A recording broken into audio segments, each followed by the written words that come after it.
estamos aquí un día más y ya sin darnos cuenta se nos ha pasado marzo rapidísimo y estamos a punto de empezar abril. Pasan los meses, pasan las temporadas, pero cada vez seguimos teniendo más y más invitados chulísimos. Así que bueno, yo voy a meter cabecera ya, que estoy deseando empezar el día con nuestro invitado. Dentro cabecera. Si yo te contara un podcast de Singular. Bueno, pues hoy nos visita Uli, director de I+D en Fábrica. ¿Qué tal, Uli? Bienvenido. Buenos días, bienvenido, un placer estar aquí. Un placer. La verdad es que yo tenía bastantes ganas de hablar contigo. Llevo siguiendo Fábrica de cerca desde hace un tiempito y los que todavía no lo hacéis, pues os animo a que lo hagáis Fábrica con K, porque estamos hablando desde Donosti. Y bueno, aparte de director de I+D en Fábrica, Uri también es un apasionado de la montaña. Claro, normalmente pues la gente del norte son muchas cosas en común que se suelen tener. Yo no soy tan apasionada de la montaña realmente, aunque sea del norte, pero son cositas que en el norte se disfrutan mucho, se disfrutan mucho. Bienvenido, Uli, ¿cómo estás? Bien, contento de estar aquí. Acabo de llegar de Madrid, bueno, ayer, y también ha sido un fin de semana muy bonito, con gente muy linda, que es lo que tiene, ¿no? Nuestro trabajo, que nos permite estar siempre en contacto con gente maravillosa, así que contento. Bueno, efectivamente, ¿no? Lo bueno que tenemos los que trabajamos en este sector es efectivamente la experiencia de empleado, el conocer a personas y, bueno, pues relacionarnos con las personas, ¿no? Para que cada vez nuestro trabajo y nuestras cosas pues funcionen mejor. Así que, Uli, yo creo que tienes muchísimas cosas que contarnos. En Fábrica hacéis un trabajo muy interesante y quería empezar la entrevista preguntando, teniendo en cuenta que trabajáis en la transición cultural de las empresas, ¿cuáles son los errores más comunes que están cometiendo actualmente las organizaciones cuando intentan hacer ese cambio cultural, que por otro lado no es nada fácil? Bueno, yo creo que el error más común antes de empezar a hacer nada es el pensar que no hay nada que hacer.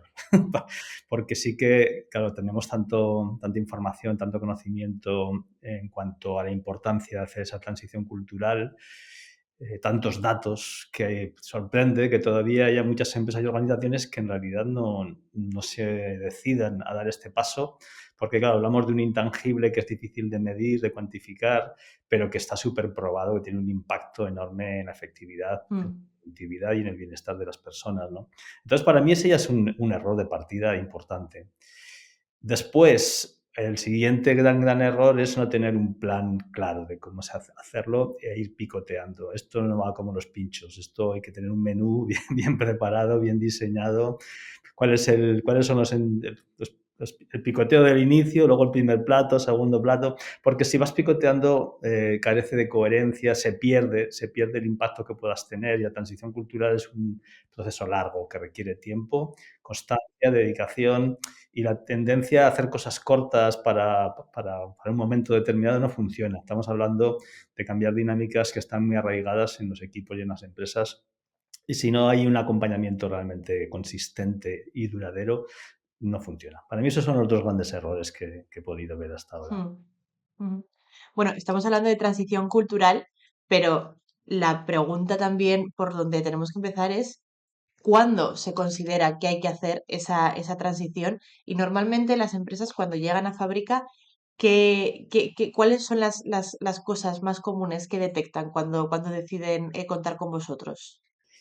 Eh, Hay dos perfiles, claro, que ya están detectados por nuestra parte. El más habitual es en realidad el de empresas que tienen alguna dificultad, las cosas no van bien, puede ser a nivel de falta de rendimiento, conflictos o problemas internos.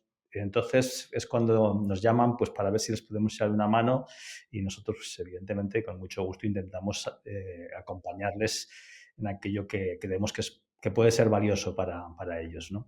Luego tenemos otro perfil de empresas que van bien, pero que entienden que siempre hay oportunidad de mejora, en particular en lo que sería Ujú.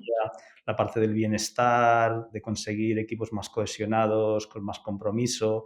Entonces, aunque económicamente van bien, sí que hay un interés en mejorar. Y claro, este perfil es muy interesante porque no lo hacen por necesidad, no vienen aquí agobiados, ¿no? Vienen porque realmente los gerentes o CEOs o directores generales pues, o alguna parte del equipo, puede ser también en dirección de personas, pues detectan que hay cosas que se pueden mejorar, sobre todo a nivel de bienestar, de cohesión interna, de compromiso, de famoso engagement, y esas personas, esas pues también nos llaman y en cualquiera de los otros casos nosotros encantados de poder ayudar. Eh, en cuanto a la transición cultural, la cultura es importante, ¿verdad? Que también estaba esa parte de tu pregunta. Mm, La cultura es importante porque está muy ligada con lo que nosotros llamamos efectividad, que tiene que ver con tres pilares básicos, que es el bienestar de las personas, diseñar buenos procesos de equipo y conseguir resultados que permitan realmente pues, hacer que la empresa funcione bien, pero también que estén alineados con un propósito inspirador. Son nuestras tres patas, lo que llamamos el modelo de efectividad: personas, procesos y resultados alineados con un propósito. Y si no hacemos cambios culturales, pues no es fácil tener esos tres pilares alineados. Entonces, ¿cuándo tendría una empresa que intentar que preocuparse por su cultura? Pues yo diría que en todos los casos, esa es mi respuesta, en todos los casos, porque hay muy poco conocimiento ahora mismo sobre el impacto de la cultura y lo que significa. Y nosotros tenemos una propuesta que es cualquier cultura a nivel de propósito, de valores o de formas de hacer está bien siempre y cuando asegure la presencia de unos principios que nosotros hemos llamado los principios de la nueva cultura, que garantizan, por los estudios que hay al respecto, que si esos principios están, se va a tener un impacto en la efectividad en relación con esos tres pilares que he comentado: personas, procesos y resultados, ¿no? ujú, Entonces, no importa cuál es el propósito de la empresa, no importa qué valores se elige para hacer las cosas, pero tienen que estar esos principios. ujú. La cultura, te estaba escuchando, Uli, y me estaba preguntando si la cultura o sea, cada vez es más importante y en general estamos de acuerdo también desde Singular, evidentemente, que las empresas cada vez también le dan mucha más importancia a esa cultura, a ese bienestar de los colaboradores, bueno, también muchas veces a esa gestión de conflictos cuando hay algún problema, ¿no? Pero em, la cultura está cambiando y esa mentalidad está cambiando por las nuevas generaciones que van entrando poco a poco a las compañías o por ese cambio interno que están teniendo los líderes. Pues yo creo que las dos razones o causas que comentas son importantes. Eh, ya te digo que en principio hay muchas culturas que son o que pueden ser exitosas en cuanto a esto que llamamos efectividad, ¿verdad? Mm, Y por tanto, ya he comentado que lo importante es que garanticen una serie de principios. Nosotros siempre trabajamos con una teoría que es la teoría de sistemas vivos, ¿verdad? Que es una teoría científica que cada vez, la teoría de sistemas se está avanzando cada vez más en el mundo del management, ya se aplicaba con éxito en otras ramas del saber, pero ahora está llegando también a la gestión organizacional. Entonces, la teoría de sistemas nos da muchas pistas de qué cosas tienen que estar sí o sí en una cultura para que realmente tenga ujú, efecto, ¿no? Entonces, es verdad que ahora mismo hay una mayor demanda de introducir elementos que nosotros ya hemos detectado desde la teoría, eh, y que tienen que ver con la participación, la autonomía, es decir, menos control, más autonomía, más delegación, un poquito más de horizontalidad, menos verticalidad, más confianza, mejor comunicación, menos autoritarismo, menos abusos, por supuesto, porque eso en general ya genera conflicto, ¿verdad? Más colaboración, más tener en cuenta las voces de los demás, aceptar las diferencias, introducir más diversidad, aprender a manejar esa diversidad, un nuevo tipo de liderazgo que sea más capaz de integrar diferencias, facilitar procesos. Todo eso son elementos que provienen de la teoría de sistemas vivos y que para nosotros son imprescindibles. Ahora, ¿quién pide más esto? Pues evidentemente las nuevas generaciones lo piden, o sea, clarísimamente. Eh, Hoy en día, si una empresa no ofrece posibilidades de participar en el trabajo, en la toma de decisiones, en conversaciones que puedan ser interesantes, nutritivas para todo el mundo, si no hay esa posibilidad de participar, mucha gente diría, pero para hacer lo que me manden no mm, tengo ninguna opción, ¿verdad?, de poder mostrar quién soy yo, porque en el fondo la participación es buena para la organización, pero también es verdad que hay una necesidad personal importante de saber cuál es mi lugar en esta organización, en esta empresa, qué valor aporto y qué valor me aporta. Y eso hay que tenerlo en cuenta también. Y entonces la gente, la joven, las nuevas generaciones clarísimamente están interesadas en saber qué pueden aportar y cuál es el valor que aportan y qué valor les llega de vuelta por eso. Y luego es verdad que ya en el mundo las personas que ya pues, tienen cargos de más responsabilidad y que por lo tanto llevan más tiempo, ¿no? Normalmente, como decimos, pues, directores, gerentes, sí que algunas de estas personas también están entendiendo que para poder mantener la competitividad de la organización en un mundo que cada vez es más complejo, ¿verdad? O introducir Mm, elementos de este tipo, porque necesitamos sabiduría, sabiduría colectiva, no basta con el saber antiguo, necesitamos, la diversidad tiene muchos factores y uno de ellos es justamente la intergeneracional, ¿no? Si queremos crear equipos en que se escuchen voces de gente con experiencia más mayor, gente con menos experiencia, pero con muchísima capacidad de aportar valor a nivel de creatividad e innovación. Jo, eso es clave, eso es clave. Yo siempre les digo a las empresas, la manera de gestionar una organización en el pasado va a cambiar, porque antes era, pues cada persona era responsable de algo y asumía toda la responsabilidad en cuanto a tomar decisiones y dedicar recursos. Hoy en día eso no va a ser posible. No hay ni una sola mente humana que tenga la capacidad de gestionar tanta información como la que se necesita hoy en día. Tenemos que pasar de la persona al equipo, tenemos que pasar del conocimiento e inteligencia individual al conocimiento e inteligencia colectivos y eso implica generar equipos como la unidad base de gestión de información y de toma de decisiones y, por tanto, lugares en los que la gente pueda participar, traer su voz, traer las diferencias, es clave de cara a la creatividad y la innovación, que las personas puedan traer lo que piensan y que se sientan seguros al hacerlo, que no va a haber ningún riesgo de castigo por ello. Y eso es lo que se demanda actualmente, ese tipo de gestión. ujú. Estamos hablando de un cambio de mentalidad, de un cambio de cultura, contar también mucho con el propósito, que anteriormente, incluso antes, pues había un grandísimo número de empresas, a excepción de las más grandes, que ni siquiera lo tenían, ¿no? Y cada vez se está viendo que es importante y que las nuevas generaciones también les gusta trabajar en un sitio con valores, con propósito. Pero luego tenemos la otra cara de la moneda, que es que cada vez vemos que hay unos grandes tasas de burnout y de estrés laboral. Entonces, ¿cómo podemos hacer para que todo el trabajo y todos los esfuerzos que se están haciendo en muchos sentidos para el bienestar también se vean reflejados en una bajada de estos índices de burnout y de estrés laboral que cada vez los tenemos más grandes?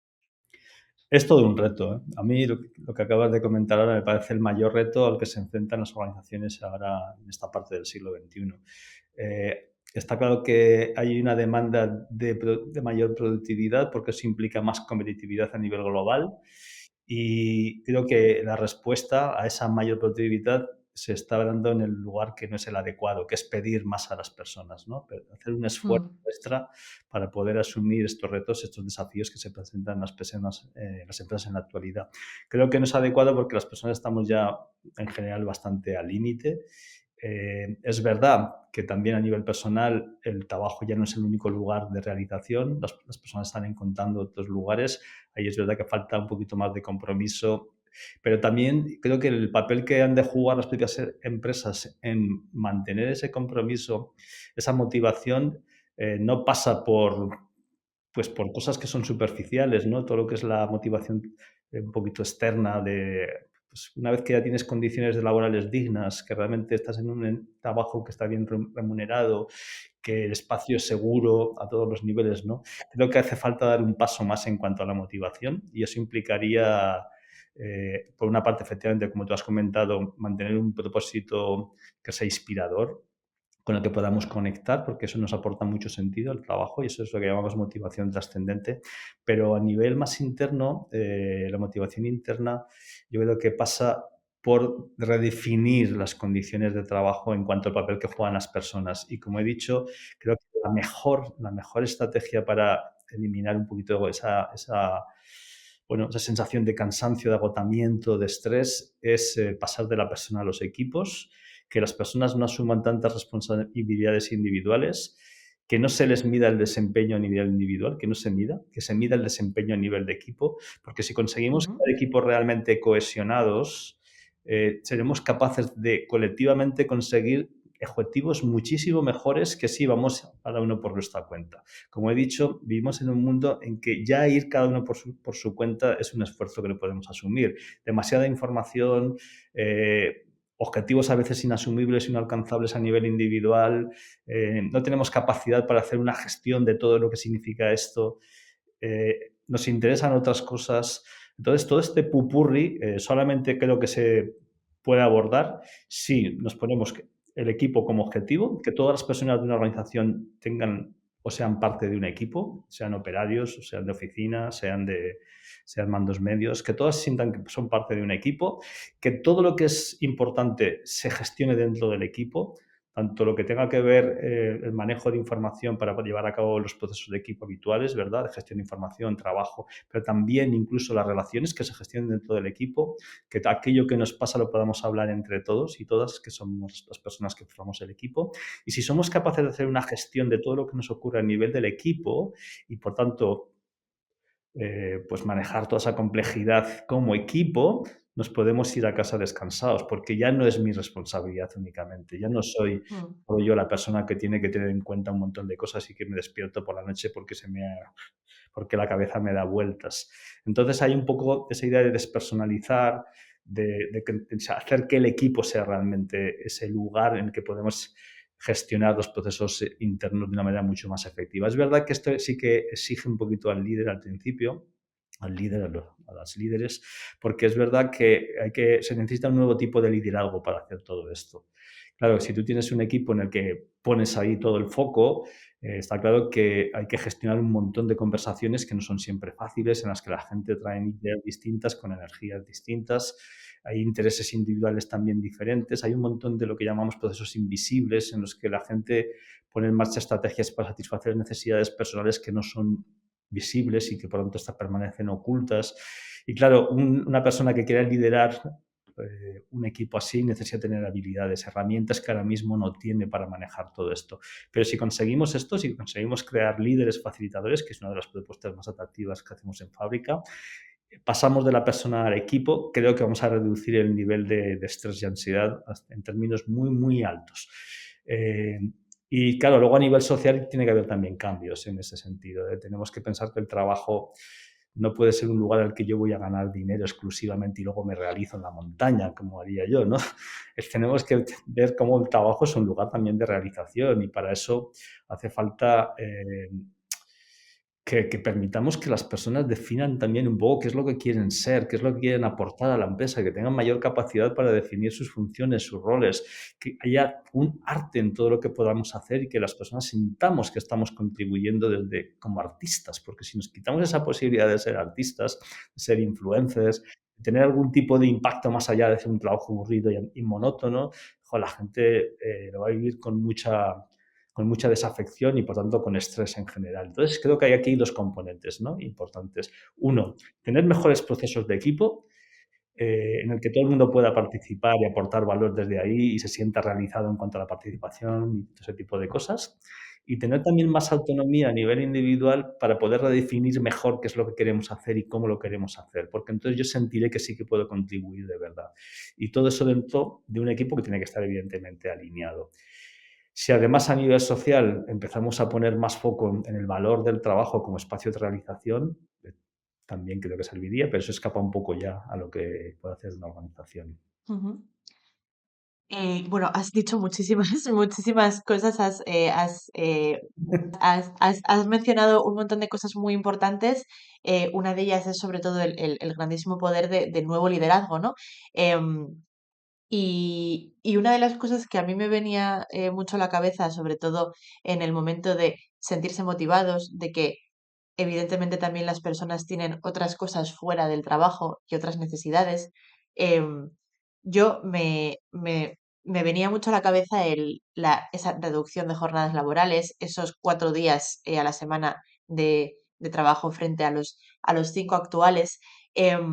¿Consideras que con un mejor liderazgo, con una mejor comunicación de equipos, con esa manera de trabajar de fuera del individualismo y esos trabajos en equipos bien comunicados, bien interconectados, ¿consideras que estamos yendo hacia ahí o es una utopía de la que se habla, de la que alguna empresa concreta de vez en cuando consigue hacerlo, pero que es totalmente imposible que sea una realidad en general, en España por lo menos?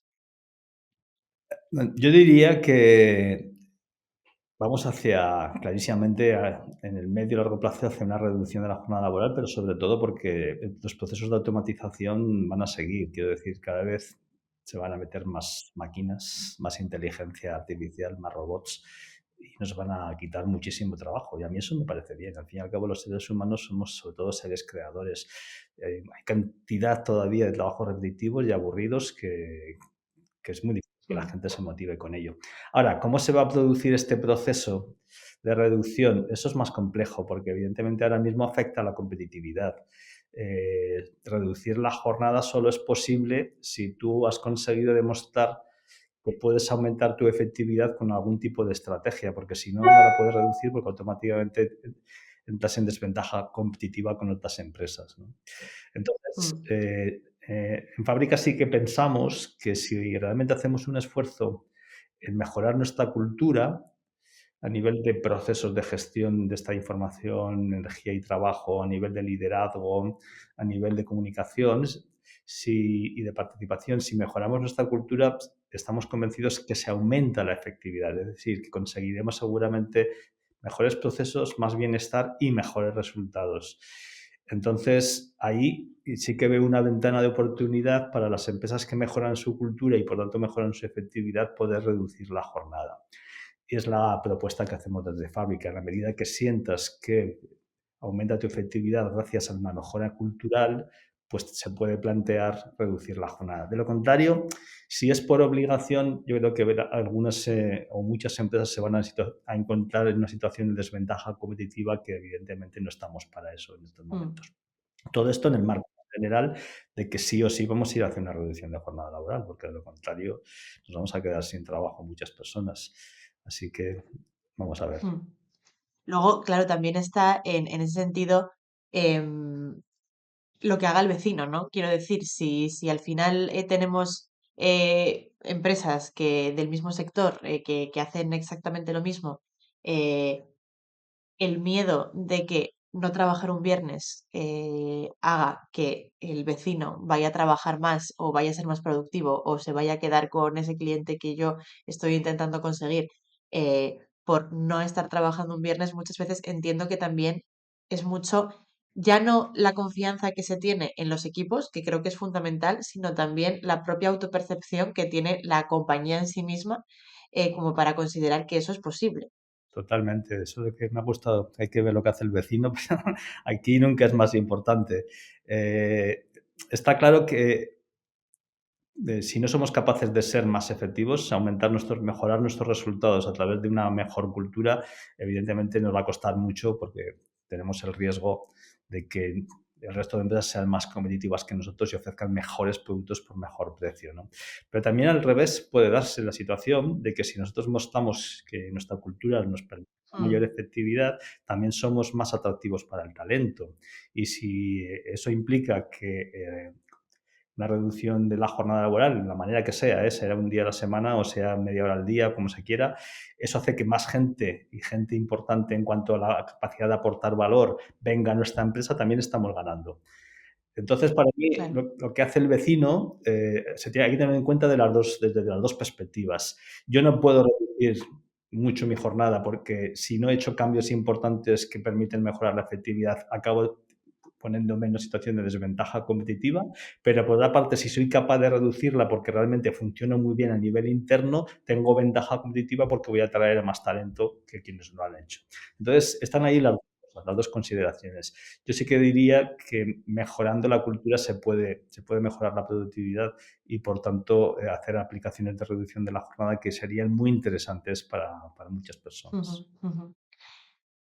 Luego, claro, también todo esto, todos estos cambios culturales, todas estas decisiones estratégicas, eh, en este caso estamos hablando siempre de que está en la pelota, o sea, la pelota está en el tejado, por así decirlo, de recursos humanos. Y en muchísimas conversaciones que he tenido con muchos invitados, también se habla mucho de que muchas veces los responsables de recursos humanos en sí, no está en el comité de dirección o si está, apenas se le escucha, ¿no? Entonces, tanto, sobre todo en las empresas más grandes, ¿no? En empresas que dan empleo a cientos o a miles de trabajadores.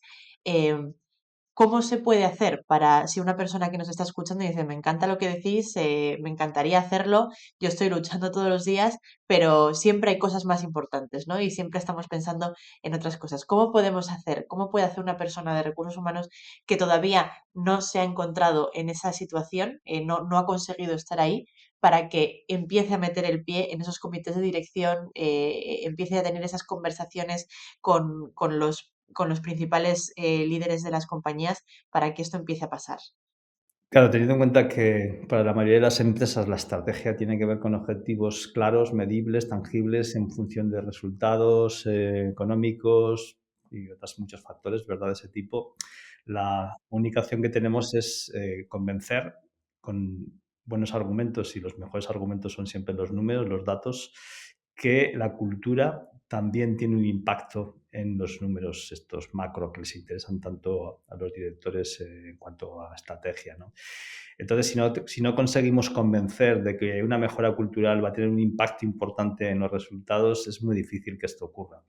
En Fábrica estamos muy interesados en obtener datos objetivos en relación con estos temas, y en una medida que tengamos esos datos va a ser nuestro principal argumento que llevar.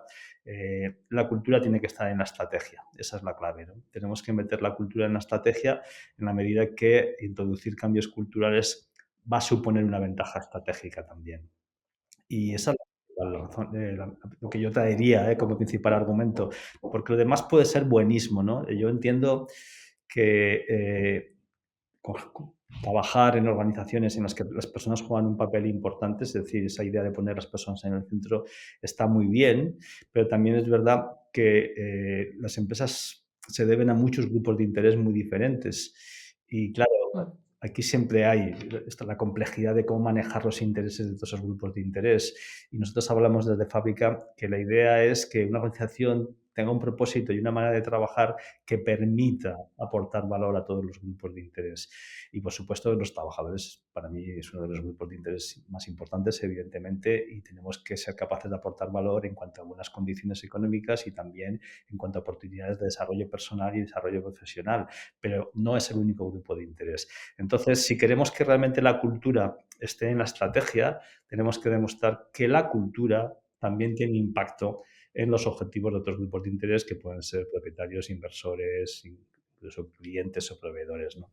Y claro, eso es igual que un trabajo que todavía queda mucho por hacer en cuanto a demostrar que la cultura debería estar en la estrategia porque también aporta valor. Lo que ocurre a nivel cultural aporta valor a inversores y clientes en particular. Ujú, ujú. Además de que aporta valor a los trabajadores, ¿eh? Para mí eso tiene que estar claro, porque sí que sí estoy convencido que una organización que no cuida de sus personas tiene poco futuro, ¿no? No, totalmente, totalmente, sin duda. Sin duda, y al final muchas veces muchos líderes van a tener que aprender a la fuerza, ¿no? En el momento en el que se vaya su mejor vendedor, su mejor programador, su mejor administrativo, porque no se le ha cuidado, al final muchas veces no van a tener más remedio que aprender de esa manera. Pero bueno, con tal de que aprendan, realmente la idea es que dentro de unos años no tengamos que estar hablando de esto directamente, que sea una realidad que está en todas las compañías. Precisamente también eso, en todas las compañías, porque muchas veces da la impresión de que todas estas conversaciones que tenemos están como muy enfocadas a grandes compañías, a compañías que tienen presupuesto, que tienen unos altos presupuestos para poder invertir en esto, pero España es un país de pymes, ¿no? ¿Cómo las pymes cómo pueden hacer esto? Muchas veces con unos presupuestos muy bajos o inexistentes dentro de este ámbito, ¿consideras que también tienen, tienen la capacidad para hacer estos cambios culturales y para poder adaptarse? Como bien dices, la capacidad por sí mismas muchas veces no la tienen porque no tienen tantos recursos como para poder dedicar a ejercicios de transición cultural. Yo aquí sí que tengo claro que tiene que haber un apoyo por parte de instituciones, porque si no hay ese apoyo es muy difícil que las pequeñas y medianas empresas puedan acceder. Las más convencidas y que a lo mejor cuentan con un momento de bonanza, pues sí que pueden dedicar parte de sus recursos, y eso es algo que sí yo sí que lo recomendaría. es mejor invertir en cultura cuando se van bien en resultados, porque eso es una forma de prevenir lo que pueda ocurrir en el futuro. De lo contrario, nos encontramos con una trampa típica en sistemas, que es la trampa de la capacidad. Yo no invierto porque ahora mismo no lo necesito, todo va bien, pero luego resulta que cuando ya empiezan a ir mal las cosas, mi capacidad para invertir es menor, con lo cual entro en un círculo Mm. vicioso en el que cada día estoy en peores situaciones y al final tengo que acabar en ERES o en ERTES, ¿no? Entonces, si queremos prevenir un poquito esa trampa de la capacidad, cuando una pequeña o mediana empresa va bien, ahí sí que sería recomendable que invirtiera algo en lo que sería la formación continua, el entrenamiento o algunos cambios más estructurales como tener un organigrama más basado en equipos y no tanto en una jerarquía clásica, ¿no? Lo que pasa es que aún así, sin apoyo institucional, en muchos casos es muy difícil y creo que cuando se habla de dar ayudas a las empresas para hacerlas más competitivas en los sectores en los que están, creo que parte de esas ayudas no deberían ir tanto solo a la introducción de nuevas mejoras tecnológicas, sino también a la introducción de elementos culturales que las puedan hacer más efectivas. Ujú. Claro, y ahí ya nos metemos en la importancia que se tiene de que la administración, más allá de determinadas medidas, como lo que se ha hablado y bueno, y la ley esta de la reducción ínfima de esta jornada laboral, es muchísimo más, ¿no? O sea, la importancia de que la administración entienda que esto también requiere una inversión y requiera unas ayudas. ¿Cómo está la administración en este sentido? Pues supongo que dependerá un poco, hay que distinguir, ¿no?, el tipo de administración, porque claro, tenemos tantos niveles de administración, más local, regional, nacional, incluso la Unión Europea, ¿verdad?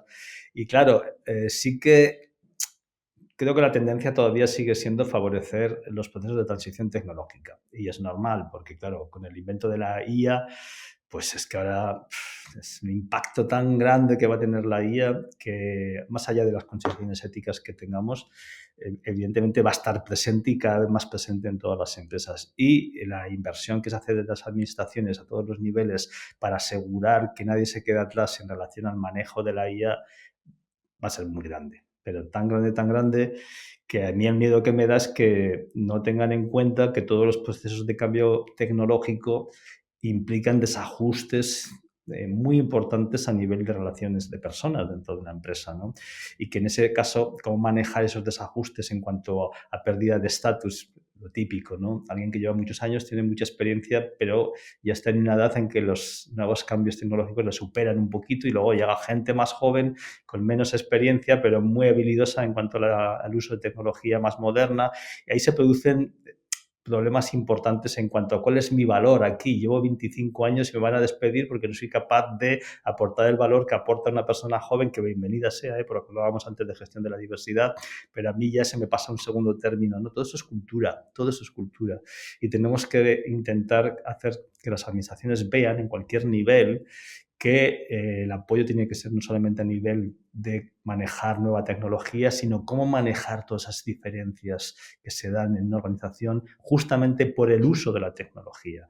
Y eso es algo que en Fabricado tenemos muy trabajado, todo el tema del poder, el estatus, la capacidad de influencia que se tiene o no se tiene en función del conocimiento que tienes de ciertas cosas, ¿no? Y cómo se puede hacer cambios de manejo tecnológico que sean mucho más benignos, ¿no? En ese sentido, que no den lugar a conflictos o a tensiones internas, pues porque hay gente que se siente como abandonada.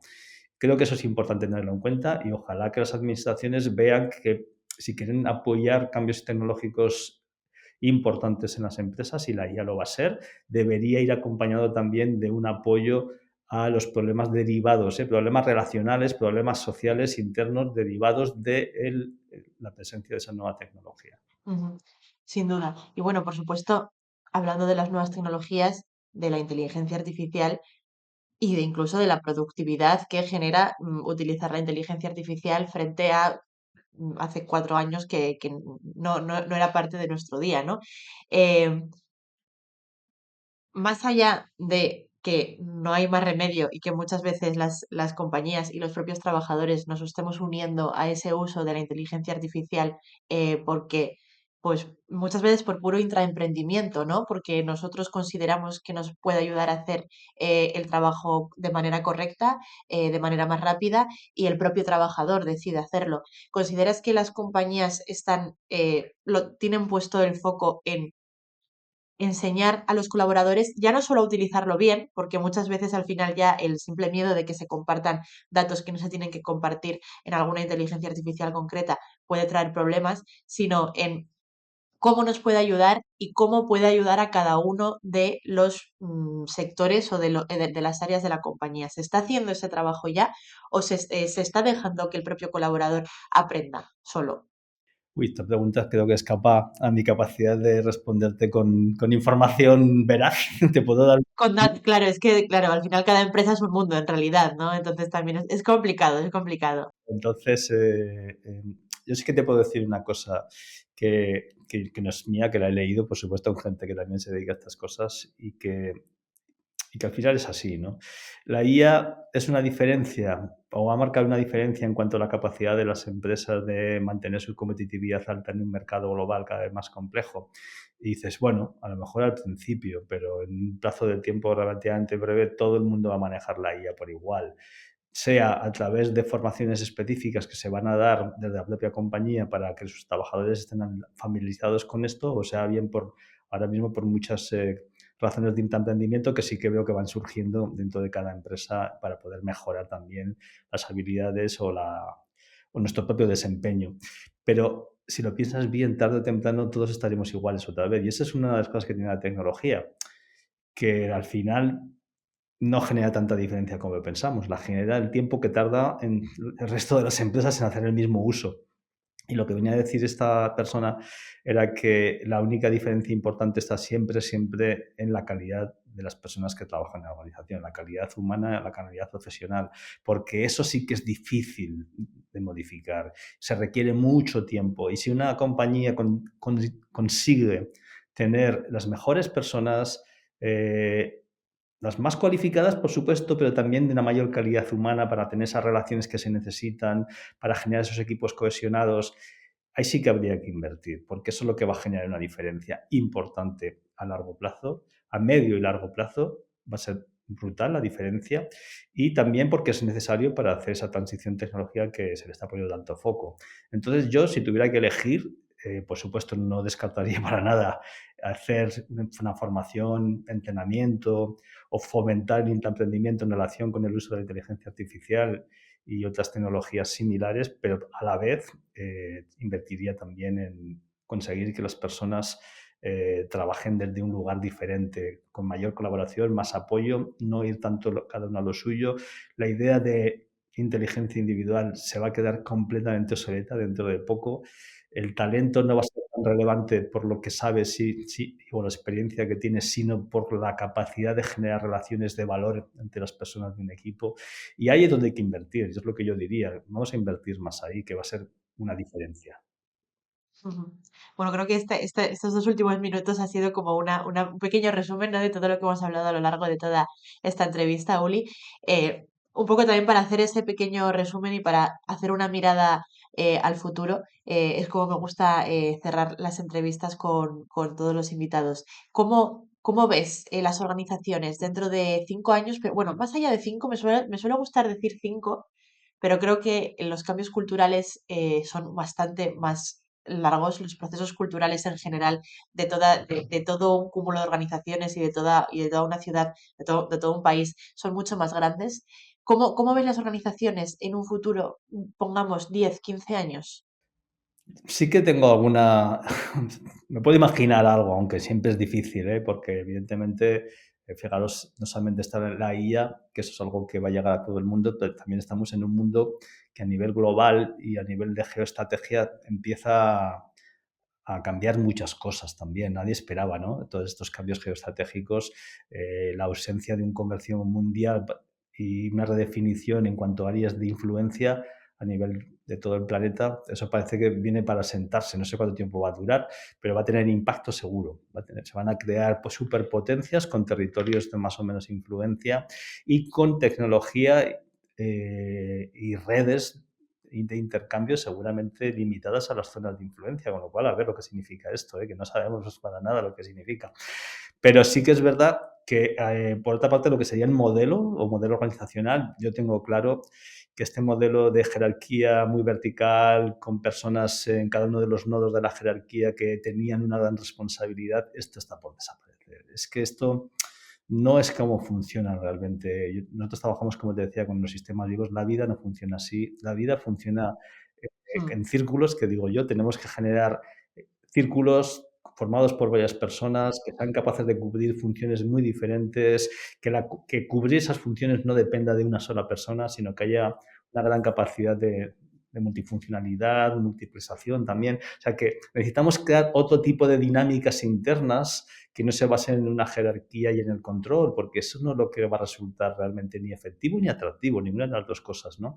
Entonces mi apuesta es por una organización un poquito más horizontal, que conservará cierta verticalidad, sobre todo para mantener la integración, con equipos, círculos de muchos tipos, algunos de más estabilidad, que tendrá más que ver con el tipo de funciones, otros creados mucho más ad hoc, porque se va a trabajar cada vez más por proyectos, seguramente, con lo cual habrá que crear círculos de proyecto que van a durar el tiempo que dura un proyecto.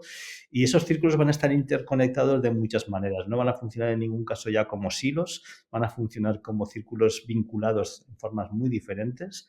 Y dentro de cada círculo va a haber como mucha horizontalidad. Por supuesto, va a haber un responsable en cada uno de ellos, una persona que se va a encargar un poquito de facilitar las conversaciones dentro de esos equipos, pero después la participación, la autonomía, la capacidad de crear dentro de esos equipos va a ser mucho mayor y también con mucha movilidad en cuanto a que las personas pueden estar en un círculo un tiempo, pero en función de su propio desarrollo personal se van a poder mover. Va a haber más movilidad dentro de la ujú, empresa para poder satisfacer necesidades que en el fondo son cambiantes y una de ellas la curiosidad, el desarrollo, eso si te quedas todo el tiempo en el mismo sitio no funciona, ¿no? Entonces es lo que yo veo, una organización un poquito más plana, no tan jerárquica, formada por círculos, equipos muy dinámicos, algunos de ellos incluso que se van a crear y se hacer continuamente, y con personas que van a pertenecer a esos círculos, pero también van a poder moverse a otros lugares de la organización en función de necesidades que vayan a darse. Y creo que eso va a ser una manera de sentirse realmente más pleno y realizado en una organización, como un lugar de crecimiento, como un lugar de expansión y de desarrollo. ujú, ujú. Pues con esta reflexión y con esta visión al futuro cerramos esta entrevista. Uli, muchísimas gracias. Las organizaciones efectivamente cada vez tienen que tender a eso. Están tendiendo ya a ello. Todavía nos queda muchísimo camino por recorrer y por supuesto esperamos que todos los que nos habéis escuchado estéis de acuerdo con nosotros o por lo menos hayamos hecho ese pequeño cambio de mindset para empezar, ¿no? Para que seáis los precursores del cambio si es que todavía no está sucediendo en vuestra organización. Uli, un placer charlar contigo. Pues igualmente, para mí también ha sido un placer charlar contigo, Yanire. Así que ha sido un buen momento que hemos pasado juntos aquí. Ha sido un ratito muy agradable. A mí me encanta hacer entrevistas, siempre os lo digo antes de empezar, pero en serio, es una de las partes más chulas de mi jornada. Muchísimas gracias a todos por visitarnos. Uli, por supuesto, por acompañarnos durante este ratito y todos los que nos escucháis en todos los episodios. ¿Sabéis dónde estamos? Estamos en YouTube, estamos en Spotify como si yo te contara y estamos en LinkedIn como Singular. Nos vemos en la próxima.